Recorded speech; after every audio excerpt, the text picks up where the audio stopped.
অনেকের হয়তো জানাই নেই যে ফ্যাক্টরিতে সাবান তৈরি হয় প্রাণীর চর্বি দিয়ে।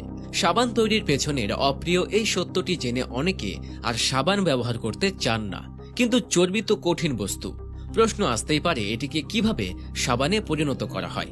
চলুন তবে এই ব্যাপারটি এবার দেখে নেওয়া যাক। বন্ধুরা, এরপরে আপনি কোন জিনিস তৈরির প্রসেস দেখতে চান তা কমেন্টে এখনই জানিয়ে দিন। প্রথমে সাবান তৈরির কর্মযজ্ঞ শুরু হয় প্রাণীর চর্বি সংগ্রহ করার মধ্য দিয়ে। বিভিন্ন খামার থেকে এগুলো সংগ্রহ করা হয়। এরপর তা ট্রাকের মাধ্যমে সরাসরি চলে আসে ফ্যাক্টরিতে। এরপর মেশিনের সাহায্যে এগুলোকে পরিষ্কার করে শুরু হয় সাবান তৈরির মূল কর্মযজ্ঞ।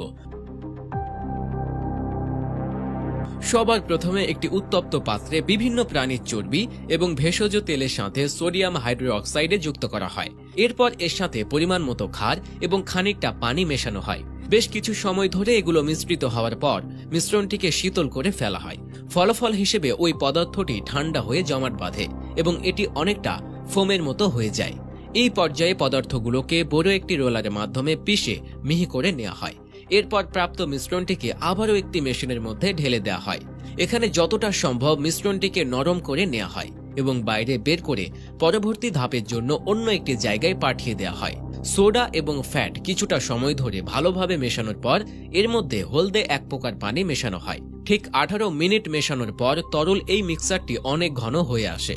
এরপর এই মিশ্রণটিকে প্রেসার দিয়ে ছোট ছোট ছিদ্র দিয়ে এটিকে বের করে আনা হয়, যে স্থান থেকে এই নরম পদার্থটি বের হয়। এরপর কনভেয়ার বেল্টের মাধ্যমে এগুলো চলে যায় পরের ধাপে। কনভেয়ার বেল্টে আসার কয়েক সেকেন্ডের মাঝেই এগুলো শক্ত হতে শুরু করে।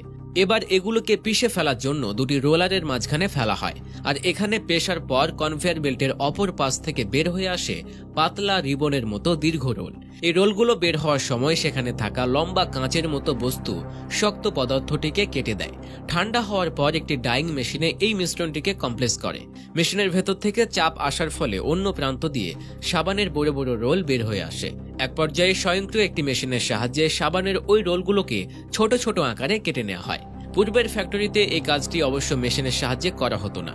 তখন একজন কর্মী কাঁটারের উপর দাঁড়াতেন আর দুজন কর্মী কাঁটার সহ তাকে টেনে নিয়ে যেতেন, যার ফলে সাবান তার কাঙ্ক্ষিত আকৃতি পেত। কিন্তু এখন এসব কাজ মেশিনই হয়ে থাকে।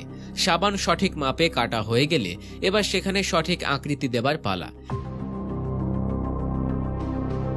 একটি মেশিনের মাধ্যমে এই কাজটি অনায়াসেই করে ফেলা যায়। এরপর আরেকটি মেশিনের মাধ্যমে সেখানে কোম্পানির লোগো খোদাই করা হয়।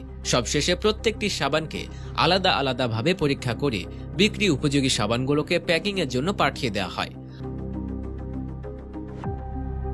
আর প্যাক করার কাজ সম্পূর্ণ হয়ে সেগুলো বিক্রির জন্য চলে যায়